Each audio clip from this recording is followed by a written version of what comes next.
Today we're going to find out what would happen if an artificial intelligence took over your brain. For just one day, you wake up in the morning and reach for your phone. It's time to start your day, but something's different. Today you're giving your phone a break and handing the reins of your life over to an artificial intelligence. You ask it where the coffee maker is so you can start brewing.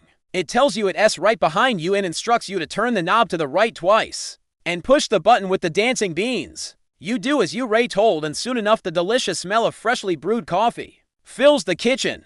You might be wondering what the heck just happened. How did that AI take control of your brain? Well, let me explain. First, here's a fun fact. The neurons in your brain are a lot like computers. Both computers and neurons store information in the form of numbers. In a computer, those numbers are binary, ones and zeros. And in neurons, they're a little more complicated, but they're still just numbers. Neurons also have a way of processing that information, making decisions based on the inputs they receive. Kind of like how your brain decides whether or not you should eat another slice of pizza, even though you've already had 3. So if we could bypass all the normal processes that your brain goes through and feed it information in a way that it could understand, we could potentially control your actions simply by changing the numbers in your neurons. But why would we want to do that? What's the point of this thought experiment? Well, understanding how the brain works is really hard. There are so many moving parts and variables that it's almost impossible to study, but if we could simplify it down to just numbers,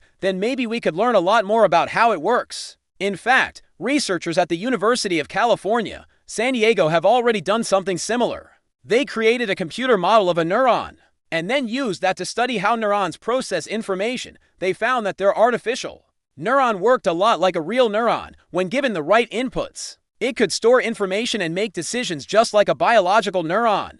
But it's not just about understanding the brain, it could also help us treat brain disorders. By studying how AI neurons work, we might be able to develop new treatments for people with mental health disorders like depression or anxiety. We might also be able to create new technologies that help people with brain injuries or disorders like Alzheimer's. Of course, this is all just hypothetical at the moment.